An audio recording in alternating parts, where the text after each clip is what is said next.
everybody. That's right. Let's do this, America. That's right. I'm back. That's right. You can't get rid of me.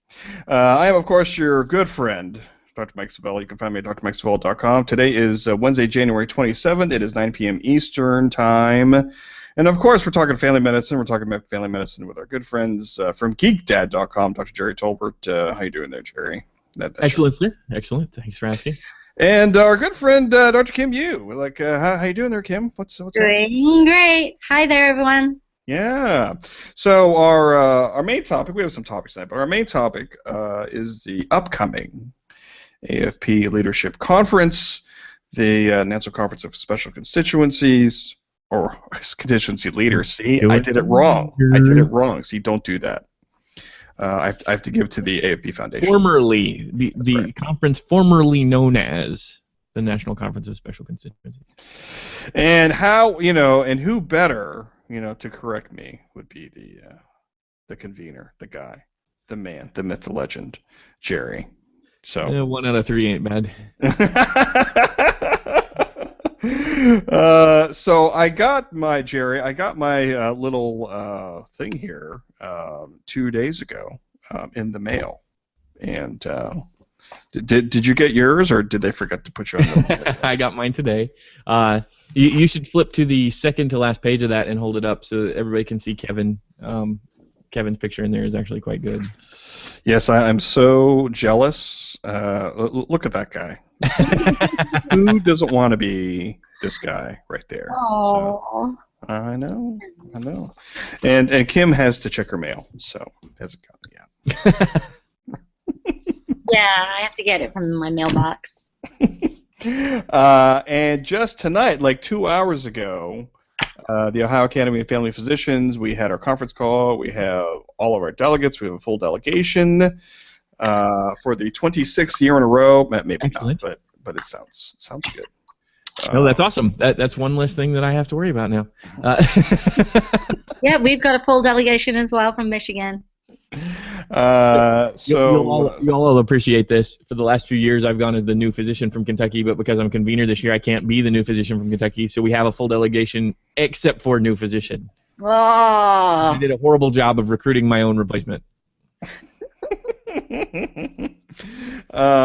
So what we're going to try to do, as we try to do every year, is we're going to try to have regularly scheduled shows like this, even if it's just me and Gerry just talking, talking about the meeting. But it's more important because Gerry is like the guy this year, so people are going to watch it because he's the man. So what I'm hoping to do is to obviously talk about the meeting and give some updates and things. And so Gerry, I will turn things over to you for a little bit and just kind of talk about the meeting. And I don't know if you have any exciting updates or things that you'd like to kind of mention, and then I know Kim and I will chime in after that. So we have quite a bit going on. We are leading into all of the preparation work. We had our first conference call a little over a week ago. Got our assignments for talking to the chapters. So right now, a lot of the co-conveners for the special constituencies and for new physicians, are making phone calls and sending emails to recruit as many people, to encourage as many people as possible from a chapter level to get delegations together. So Ohio, Michigan sounds like both are on top of things. Kentucky is mostly on top of things. Like I said, if there are any failings, it is on me at this point. But each of the co-conveners is making those contacts and trying to make sure that everybody understands what's available as far as assistance. We're going to be able to. The Academy provides funding for new physician travel for each new physician delegate that's going to be coming, so they're going to offset some of the costs so that the state academies aren't having to offset some of that cost as much. There's also a lot of discussion right now about what's going to be going on with speakers, and a lot of the nuts and bolts planning of what's going on behind the scenes is really picking up. So Callie and myself and a few others have really been conversing a lot via email about the things that are coming up. We mentioned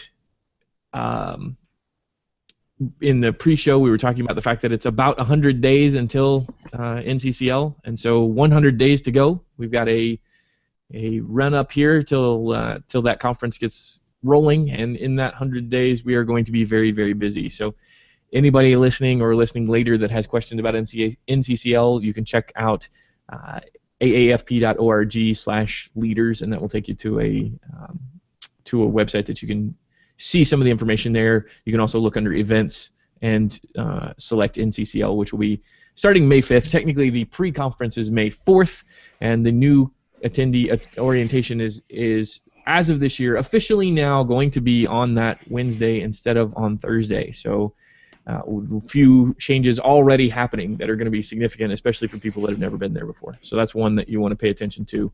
The information in the flyer that Mike so graciously displayed for everyone there, that information in that flyer is going to give you all the scheduling information and then a rundown of basic details. If you haven't gotten one of those flyers, or if you have questions, like I said, check out the website or drop me a line on Twitter or Facebook. Probably the most important thing at this point is that early registration. Yes, sorry. $50 when you register by March 29. 29 March, yep. Or if you're in Gerry's world, as we all are, 29 March. So yeah, aafp.org/leader. Yeah, not plural. Sorry, that was my fault. So Kim, so do you have advice for people in general, and for Gerry specifically as a convener, since you've kind of done that job before? Oh, right. Well, some of the things that I found really helpful is convening, whereas just making sure that you know where you're supposed to be, and having that timetable really helps. I think Gerry's going to do a phenomenal job. I mean, we don't have to worry about that. And one thing to make sure you have is the list of newbies. I think it's really handy to really go over and try and make sure that those people really connect with other people. So we know that the conference usually has at least 50%, if not more, attendees are sometimes new, and it can be challenging. That's exactly what we want, and so I know that Gerry's going to do a phenomenal job making sure they get plugged in, and everybody that goes there is so excited to really bring that energy back and really inspire other leaders to really go forward and go back to their chapters to help us do this FM revolution. It's an exciting time. It really is. Yeah, I mean, 100 days out. I mean, it's just it seems like a lot of time, but it's not like a lot of time, especially for the planning committee, making phone calls and the bar has been set pretty high there, Gerry, as far as people attending and action and registration, and there's no pressure on you, Gerry. None at all. No, not since there have been record-breaking years for the last 3 years. No pressure whatsoever. Yeah. And it's not like that 100 days doesn't include a whole bunch of other things like changing to a new job. Literally 3 days before the conference, I will start my new position as a community-based physician working with my father again for a local physician group.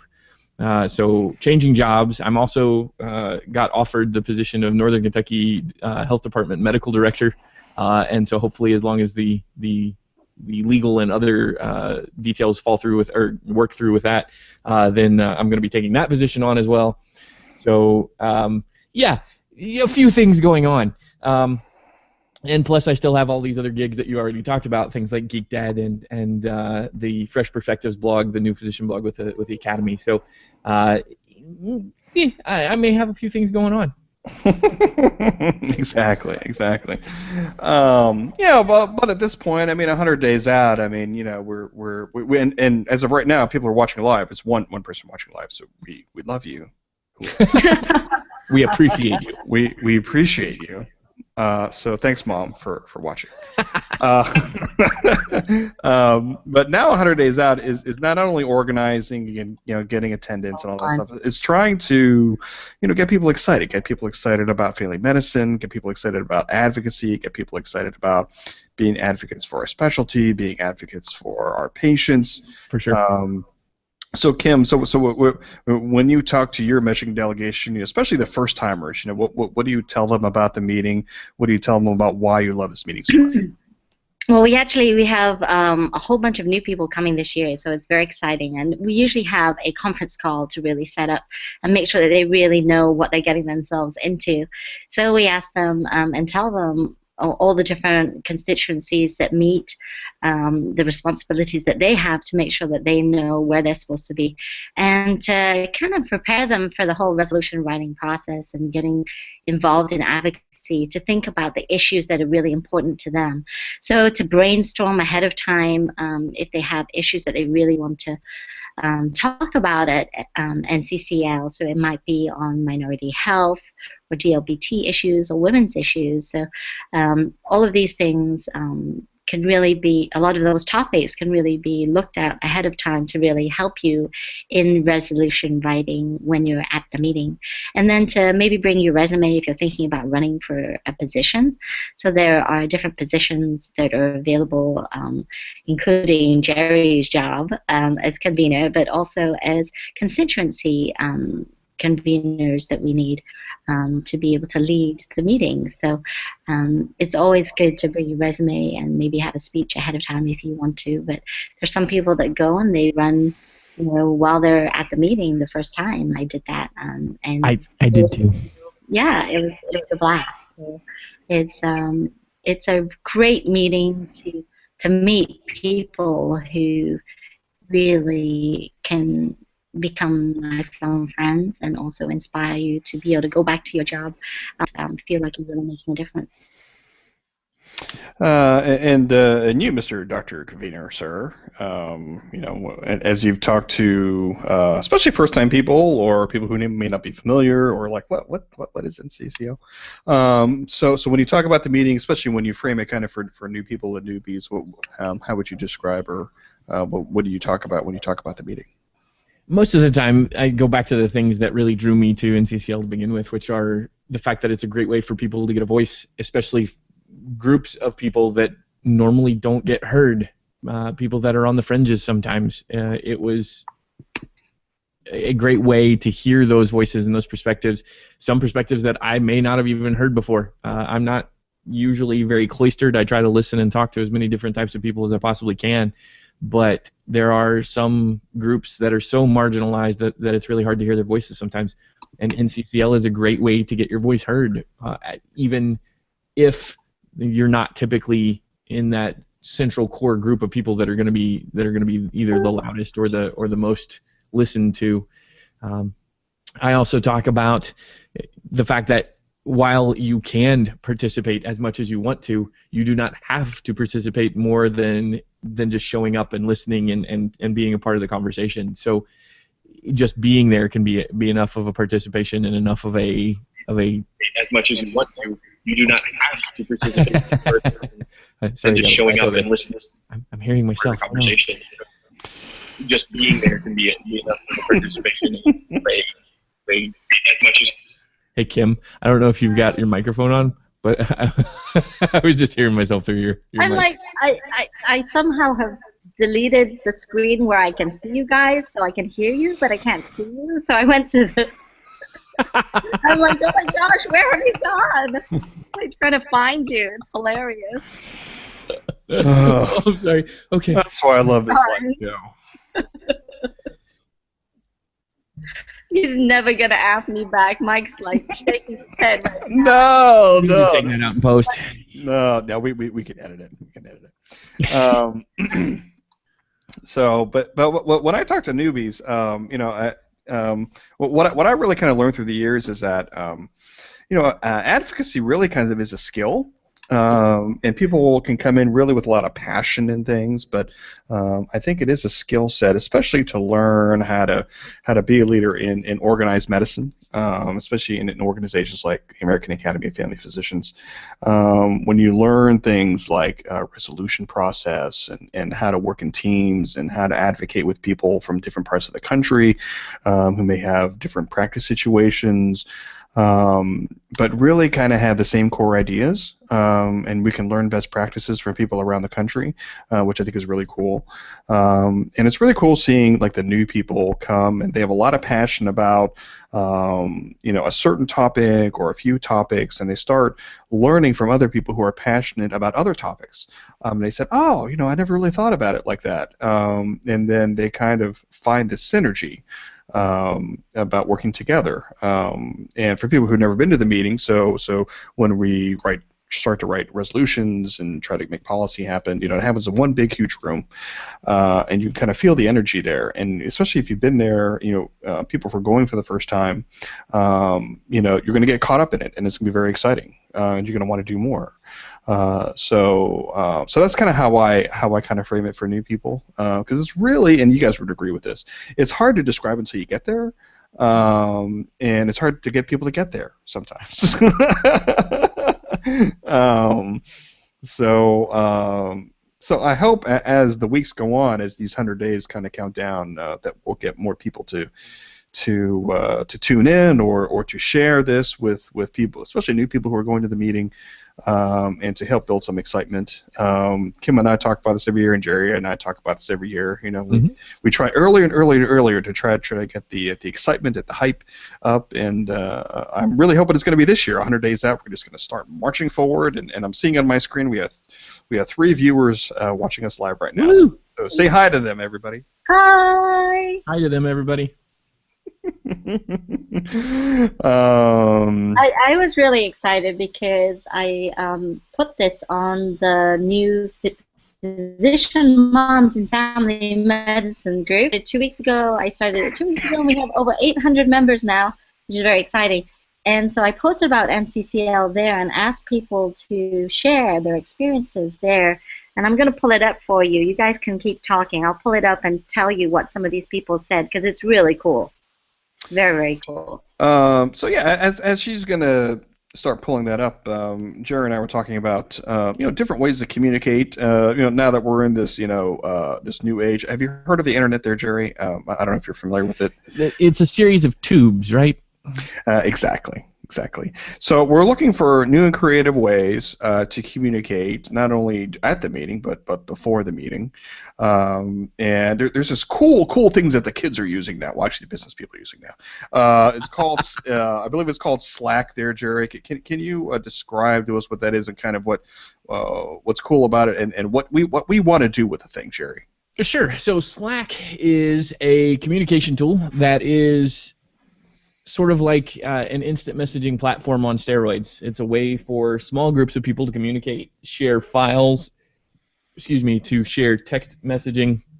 It is cross-platform. It can be used in browsers. It can be used on phone apps or apps on your desktop computer.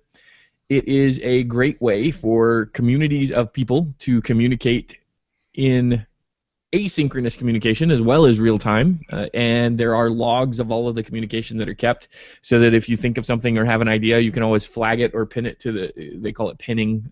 Those of you that are into Pinterest may understand that concept. If you've never heard of Pinterest or don't care what Pinterest is, it's just a way to make sure that a specific topic gets locked to a page, so that anytime you want to, you can come back and actually see it. So as we collaborate, as we talk, as we build community, it gives us a way to keep track of that and keep record of those things, and communicate in a way that is sort of open, where anybody can talk to anybody, and where you can have big open conversations about things. We've done similar things with Facebook Messenger, but this is just a better way and a more concrete way that doesn't require you to have a membership to any specific group other than the Slack group. So you don't have to have Facebook or Twitter or any other social media accounts. You basically just have to be able to use a computer. And I believe you have some screenshots there, don't you? Where you have I live. can, yeah, I was gonna say, I can switch over to a live view of the. Let me switch over to the AAFP Slack here. We use Slack for GeekDad for a lot of our communication, and it's a great way for us since we're spread across the country to be able to communicate effectively and plan for article writing and talk about topics that may be interesting for people to see. So on my screen right now, that's our Slack group for AAFP NCCL. I've gone in and done some creation of some areas that we can all talk, whether that's sharing, hotel info, or if you wanted to talk about constituency caucuses specifically, or if you wanted to talk about reference committees or things that are coming up, we can create individual rooms for each reference committee. And then when we're finished with those, we can actually archive those, so keep them on file, but they're not active rooms anymore. And we can go back to those areas, say, 2 months down the road, 3 months down the road, and pull information out of there if we want to. As part of this, you can share files. You can share different. If you wanted to share a link to something that you found interesting, whether that's an article out of a journal or something else, you can type the link in there, and it will also show a preview of that link, so anybody that wants to can see it. Videos from YouTube or even things like this podcast. So it is a very versatile way to communicate and to share information. Let's see. And it has emojis. Oh, So Nice. I can make a smiley face, and actually, it has something called custom emojis, which is really funny. That it takes people sometimes a while to figure that out, but you can create, if you have an image file, you can actually create your own emojis and make them whatever you want them to be. So before we go on, I will give the disclaimer. That is not an AFP product. AFP does not necessarily condone or agree with what we were talking about here. This is just like we're fans. And technically, the AFP doesn't even know that we're doing it until now that we just announced that we're doing it. Exactly. So don't call AFP and ask about it. Yes, don't ask them about Slack. They will not know what you were talking about. They will think you're the same thing that Kim asked me the first time that I mentioned it, which was, is that Flack or FLAK?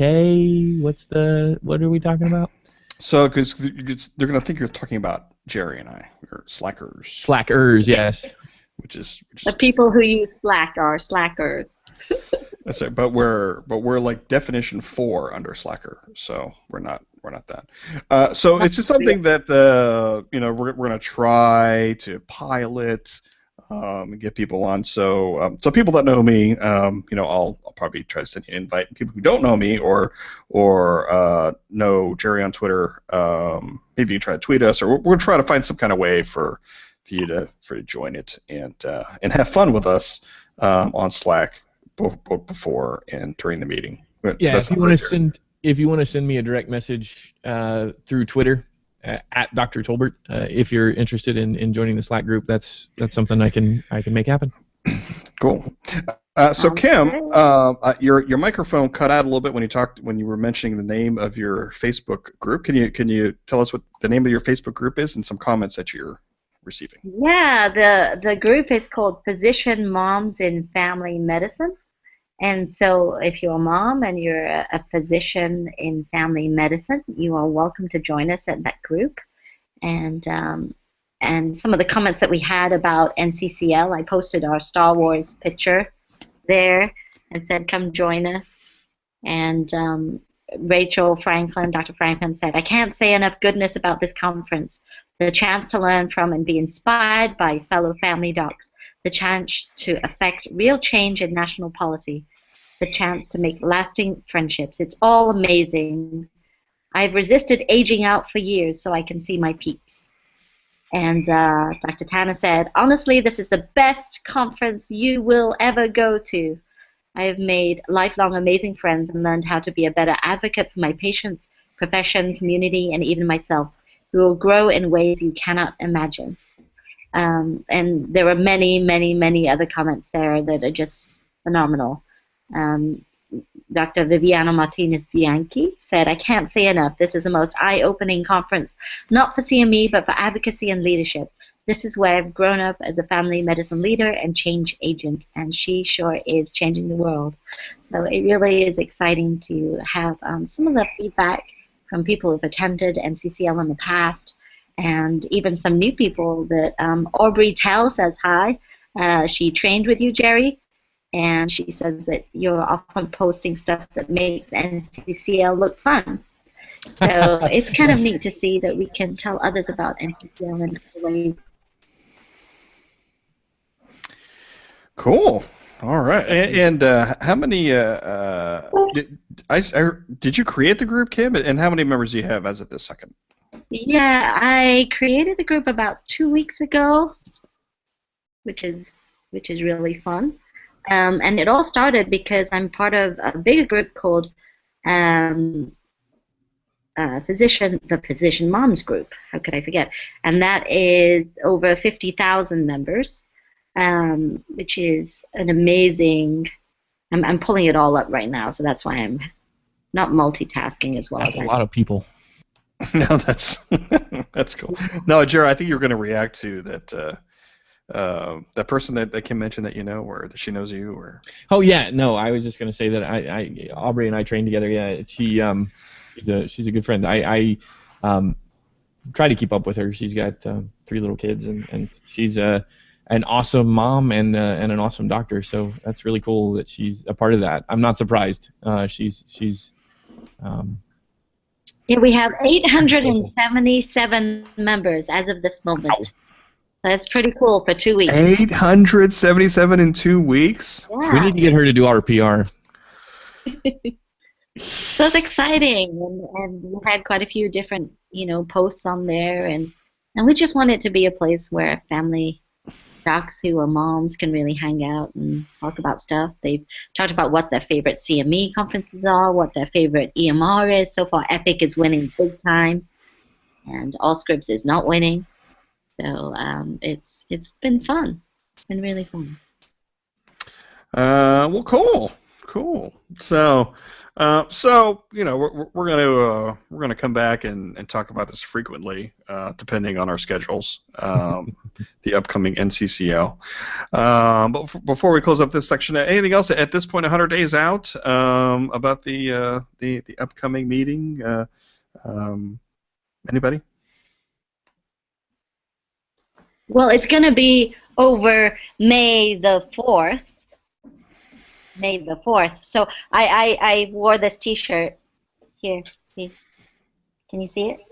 May the Force be with you. Nice. And Gerry, what do you got? You might want to check mine out too. It just happens to say, "Who's your daddy?" Nice. My daughter got that for me one year for Christmas, I think. Birthday, something. I don't know. Awesome. Great. So bring your costumes, people. Oh, we don't have to go that far. That would be so fun. Come on. Man, and there may be some kind of poorly planned flash mob that happens during that. That's true, and there is still a video that is being worked on. Did I say that out loud? That could potentially involve previous attendees. And there's a rumor. There's a rumor about that. I've heard something about that. Let's put it that way. We can neither confirm nor deny that. No, definitely not. All right, cool. So AFP.org/leader, and follow them on Twitter. I think it's AFP-NCCL. Mr. Convener, sir, is that correct? That is correct. AAFP-NCCL, and you can also follow the concurrent group AAFP-ACLF. That's another the annual chapter leader forum, which is going on concurrently with our meeting, and so they are another group that, if you are interested, you may want to follow. You can see our wonderful logo that we created here. Awesome. Nice. Yeah. Nice. Very well. And tweet about it. Hashtag AFP-NCCL. Hashtag AFP-ACLF. They also have companion Facebook groups, or Facebook pages, fan pages, whatever they call them now. So get all connected in there, and talk about the meeting. So, all right. So let's switch topics here. So either of you, and I know you know the answer to this because we talked about it in the pre-show, but did you know that the American Family Physician, the best journal on earth, has a podcast? Did you guys know that? Wow. I had I, heard rumors about it, definitely. I think somebody had mentioned that. Yes. So this is done, and I have let's see, of course I have some notes here. From our friends at the University of Arizona College of Medicine Phoenix Family Medicine Residency. Cool. And they have had a bunch of podcasts already, a bunch of episodes here. Which window is it under? I think they had like That 4 or was 5 or earlier. 6 different episodes now. And for people who don't know, so American Family Physician is the best journal on earth, and these residents and faculty talk about some of the articles. So it's basically journal club on a podcast. So I encourage you to check it out. You just go to afp.org and search for AFP podcast. And they're pretty entertaining stuff there. No, it is so good that they've already interviewed a couple of our good friends. People may have heard of Dr. Jay Lee. I don't know if you guys have heard of them. Oh, yeah. President of the California chapter. He was on their December 15th episode. And our good friend Dr. Jennifer Middleton, who works in Columbus, and was on their most recent January 15th, 2006 podcast. So they're getting interesting people. They're talking about these articles, and I've been checking them out. So I encourage you guys. They're on iTunes.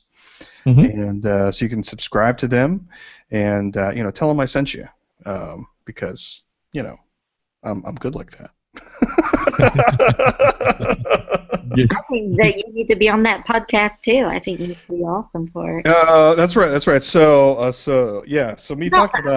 talking about it is my ploy. Yeah. And We need shirts, Mike for podcast, or that's right. Yeah. So I'm begging them for it to be an interview, and what they do is they have different residents and students do their closing credits, which is kind of cool. To get the listeners involved, which I think is very cool. So to give them a trial, so I can try out for the position. I'm going to read their ending credits and see if they ask me to be. See, I have it right here on the magic thing right here. So here, bear with me, people. Okay. Hi, this is Dr. Mike Savella. I am a PGY 24. Graduated from Barberton Citizens Hospital in Akron, Ohio. Please send your thoughts by emailing us at afppodcast@afp.org or tweeting us at afppodcast. Send us ideas about family physicians we should interview, Dr. Mike Savella, or other things we should talk about. Our podcast team is Jake Anderson, Steve Brown, Sarah Coles, Megan Hunt, Kelsey Lewis, and Luke Peterson. Our sound and technical guru is Tyler Coles. Our theme song, you guys have to hear the theme song, it's pretty awesome, is written and recorded by Bill Dabbs and Ryan Evans. This podcast is brought to you by the residents and faculty of the University of Arizona College of Medicine, Phoenix Family Medicine Residency. We'll talk to you soon for the next edition of the American Family Physician Podcast. So what do you guys think of that? You think it'll take me? You guys should really check out their theme song. Download one of their episodes, and they have the coolest theme song for a journal podcast. Sorry, is that like saying you have the best haircut for somebody who cuts their own hair?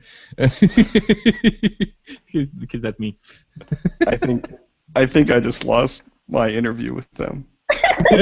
No, I lost my interview with him. You are fine. It's a good podcast. So go check it out. Actually, they're pretty entertaining, and they're way smarter than all of us because they're residents in training, and they're the future of family medicine. So it's very cool.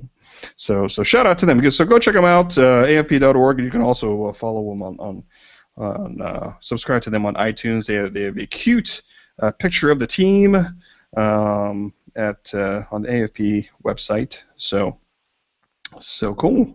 Go check them out. So next topic. Nice. I did want to talk about some blogs. So family physicians are blogging, if you didn't know that. And Is it 2002? I know. Give me a break about that. What is this blog you speak of? What is this blog you speak of? And Gerry's talked about the tremendously popular Fresh Perspectives blog on the AFP website, and I wanted him to talk about. So I'm talking to you in the third person as you're sitting right here. Your most recent post, and it's called "Looking for a Hero: Kids Need Medical Role Models," and that is from January 5, 2016. So interesting stuff, Gerry. What did you talk about in this post?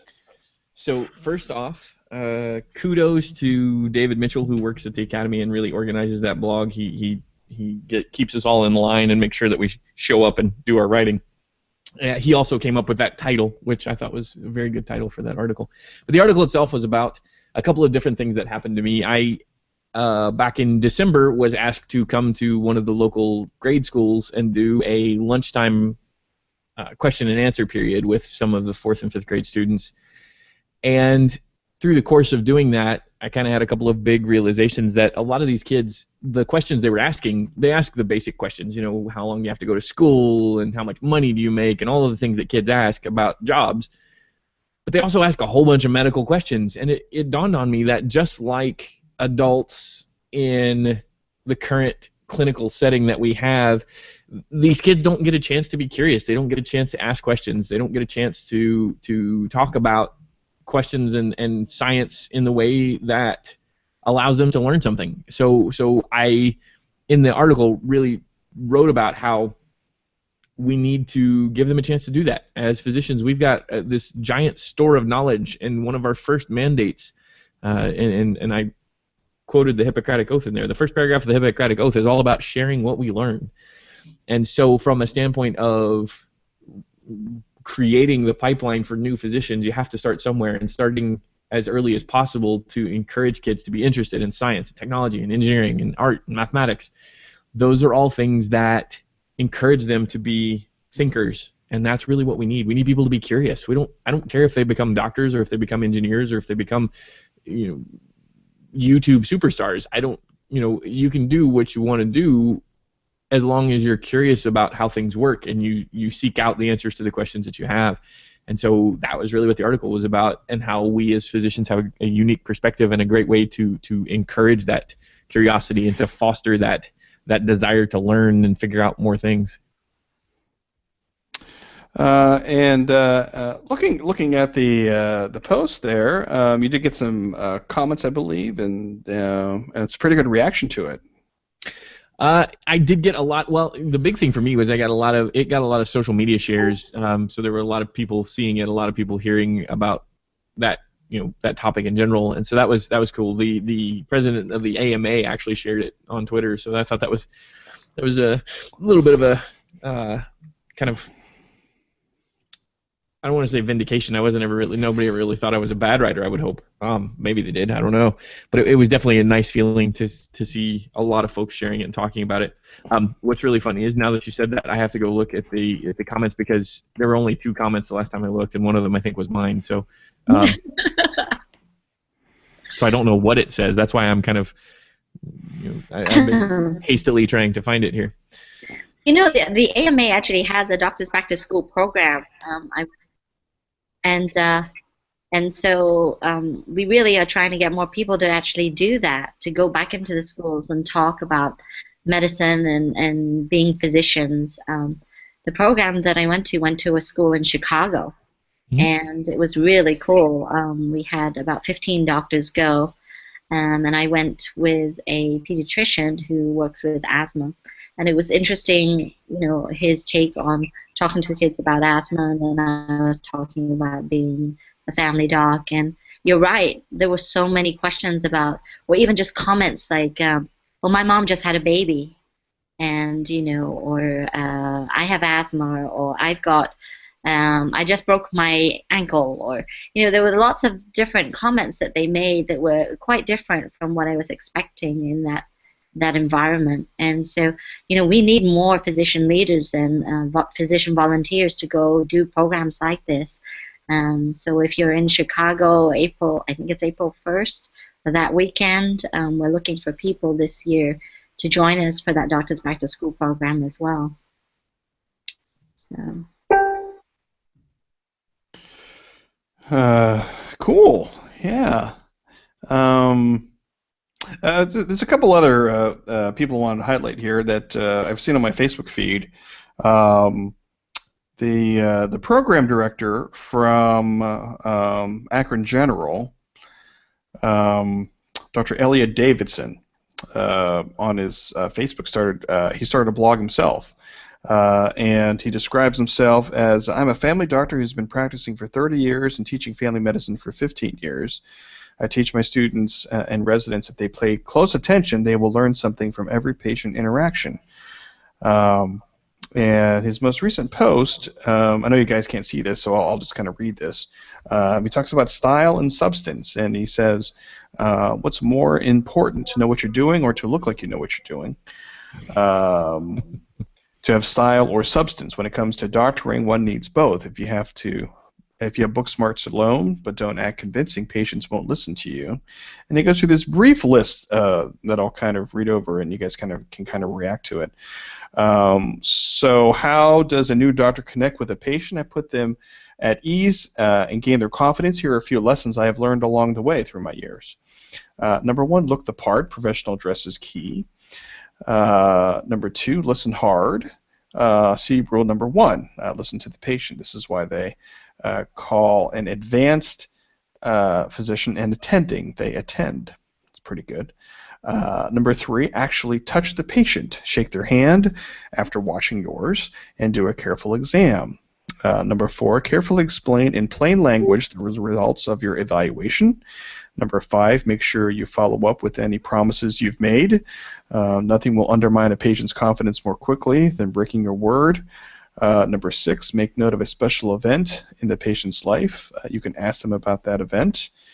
Number seven, share something about yourself. Patients know what sort of doctor they have. Remember, though, this visit is about them and not you. And you can find him at lessonsmypatients.wordpress.com. So, Dr. Davison, strong work. Good job. A lot of good things that I can kind of reflect on myself there. So it's cool that family docs are sharing this stuff out there. I wish there was a way to kind of learn more about them, and that's what I'm trying to do, trying to let all you people know more about them. There's always lessons that we can learn from each other. Don't you guys think? Mm-hmm. For sure.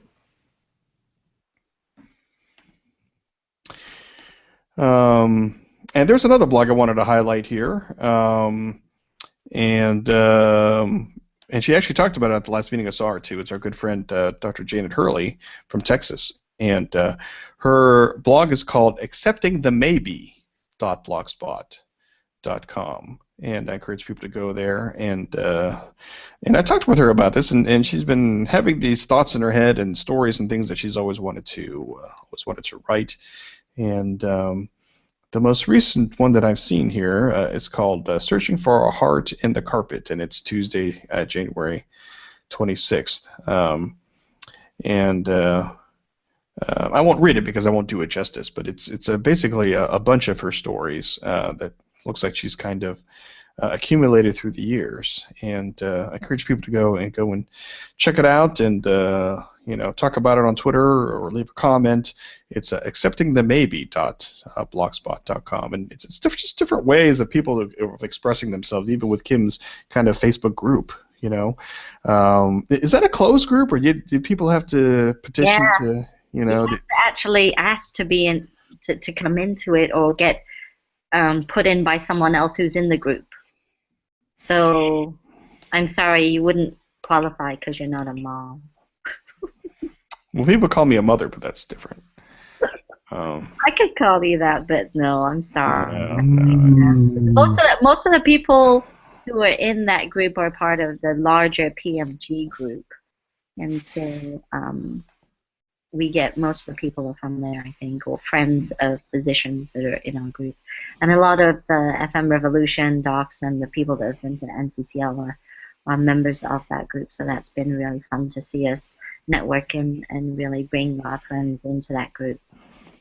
That's what's really cool about family medicine is that we have all these groups and we have all these friends and we have friends that kind of cross different groups. And I know I get to learn about a lot of different points of view and different people that are passionate about things. And even though obviously I'm not a mom, and I mean, and I'm not a parent. I'm not a parent, so Oh, it's a parent. But exactly. Well done. I see what you did there. But it's cool, just having these different groups and talking with them, and now we have social media now, so it can be all these different ways to communicate. I mean, I'll tell you a great story of how this group has really taken off in some way. I mean, PMG is phenomenal. It's been around for a while, and it's grown to this mega force of 50,000 docs or more. And, they're from around the world. And so someone could be ill in a hospital and have no one there. And this happened. There was someone who was ill and was in a hospital and said, I need someone. Can someone go see this person in this hospital because their wife can't come see them? It happened to be a family doc, and at a hospital where we know someone, and so we were messaging this person saying, can you get this, can you go see this person? The weather was really bad there, and they were able to get a whole bunch of docs to go see this person and visit with this other doc who's a family doc and just be with them. And I thought, this happened in the space of, an hour or something, able to really connect people up, and it happens constantly all the time where people are breaking a leg in the Virgin Islands and needing an orthopedic surgeon, and they're stuck in the ER, and then they say, I need an ortho. Anyone know anyone here? And then someone will get online and say, yeah, I know someone, or I am that person, come see me in my office. And so it's been a real great CME learning experience. It's really cool stuff. There's amazing rashes. Really cool. I mean, like every day there's rashes. It's cool. Oh, man. I wish I didn't know that. I would have talked to a patient I had today. I had a patient that had a classic penicillin allergic reaction rash. It was like one of those things that you wish you had a picture. You wish you had a camera. I mean, of course, I have my phone, but you wish you had a way to take a picture and share it with everybody, because it's just if it was in the textbook. Yeah. Yeah. No. And they share all sorts of things. I mean, rashes or X-rays. Very interesting X-rays and even purses. So there's this big thing about certain purses that are really cool. So they've even managed to get a discount on certain yoga pants. So because now we're talking. Yeah, 50,000 people. Where do I sign up? So yeah, they're able to get discounts on white coats and. The thought of me in a pair of yoga pants freaks out even me. Yeah, I wouldn't recommend it, Gerry. Thanks, Kim. Wow. All right. So, awkward pause.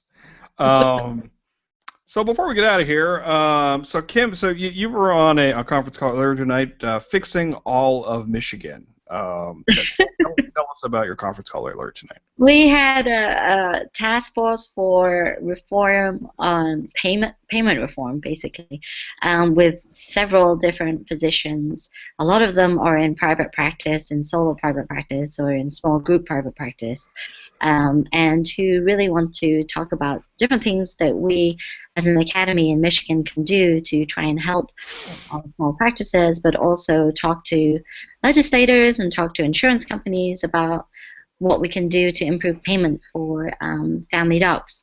So we had a discussion about the MACRA and about the new models of advance payment, value-based payments that are coming up. And it was really exciting to see and hear from docs some of the ideas that they have of trying to innovate and talk to the people that really make all the decisions about payment. So it's something that's going to continue. We've got meetings with Blue Cross Blue Shield, hopefully in the future, and with some other payers. And we have a state innovation model that we're also hoping to hear. We just heard from the person from our state who came and talked to us about that. So it's exciting stuff. It's going to be an interesting time in Michigan for us, I think. And of course, you are President Kim. President Kim. Sweet. President Kim, leader in Michigan, and have anything to share about 2016 Michigan Academy of Family Physicians as you're winding down as your term as president? Oh, winding down. It sounds so great. Yes, I've already finished 2 board meetings. We have 2 more board meetings, which is really cool. We have our annual meeting. It's going to be in Bay City in July. And I'm going to pull up the dates here. I think it's July 14th. Let me have a look and see here. It's very cool. But Bay City, people might not know this, but during that week we're going to have the tall ships come in. So it's going to be a very cool event, and a lot of people will be in town for that. And we'll also be having special events because of all the events that are happening during that time period. And it is actually from the 10th through the 13th, or through the 14th that week. So it's not at the same time as Ohio. Ow. Oh, Kentucky. Ow, that hurts. Hey, speaking of things coming up, anybody in this group here of people we're talking to? Yeah, we've got Advocacy Day coming up February 23rd, so we encourage people who are in Michigan to sign up for that too. And that's a full day at the Capitol, talking to legislators. It's going to be a good time. So we've lots coming up. Either of you going to 10 State? Yes! Are you going to be there? Oh, yeah. Yep, I'll be there. Oh! Awesome. Bienvenido a Miami. Oh, well, we're going to have to do a show there. Oh, for sure. Definitely. From the beach. in February. That's right. Excellent. I got sort of last minute recruited. They decided that instead of and I hope none of them are listening to this. Well, instead of sending the old people, which is what they normally do, they wanted to send the young people. We'll edit that out. Yeah. Instead of sending the COD, usually they send the delegates that normally go for COD. This year they wanted to send some of the newer people, and I'm a at-large member of the board now because I'm large. Nice. And Gerry, you guys had your annual meeting in November, I believe. November, yeah. Yeah. How'd that go? It was all right. We did a lot of talking about some of the new things that are going to be happening in Kentucky because we got a new governor who is not quite as amenable to some of the most recent changes over the last couple of years that took place after the Affordable Care Act took place. So we may have a rollback of some of our Medicaid expansion, and we may have some issues with our exchange. So there's been some big discussion about where we have to kind of stand on that as far as being providing primary care for the state. And where we can make changes that will soften that blow, as well as accommodate the overrun of patients that are going to be somewhat left out in the cold. And so lots of discussions there about different things that are going on. So. Oh, and Kim, I totally forgot we have to talk about just briefly. Our awesome committee cluster coming up. So let's talk a little bit about that. Talk about our awesome commission that I think Kim will chair eventually. But committee cluster and CMMS. To tell people why our commission is the best commission in the academy. It absolutely is. CMMS, Commission Membership and Member Services. It's going to be happening the first weekend in February, and next weekend we'll be in KC. and it's also Chinese New Year that weekend too, so it's going to be a double whammy. It's double happiness and all of that. So the commission will be meeting and talking about lots of different things. I'll be very exciting. I'll be interested to see who we get to sit next to, and when you think about membership, sometimes you often wonder why bother being members of all these different things, and it takes time, it takes money. But when I look around the room, especially at that meeting, and I see the number of people that have become really, truly friends that I cherish and treasure, lifelong friends, that it's all worth it. Every single moment, every single penny, every single second that we spend on all of this, it's totally, absolutely worth it. And so I really do encourage people to get involved and apply to join a commission. It's really one of the best things you can do. All right, so as we're kind of winding down here, so I'll start with Kim. So how can people reach out to you on social media, and you can talk about your Facebook group again. As people start to get ready for NCCL, how can people reach out to Dr. Kim Yu? Oh, well, you are more than happy to. I'll be really super, super happy if people tweet me at DRKKYU. So that would be super cool. And you can direct message me or just tweet to me, and I'll be happy to answer any questions that you might have. You can reach out to me on Facebook too through the Physician Moms group if you're part of that. The Physician Moms in Family Medicine. You just search for that and click the button that says you want to join, and I'd be happy to accept you.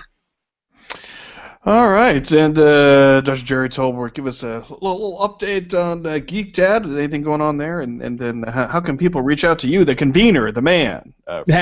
So I haven't had very many articles up on Geek Dad here in the last few weeks. I've had one or so every couple of weeks, mostly reviews of a few board games that I've been playing.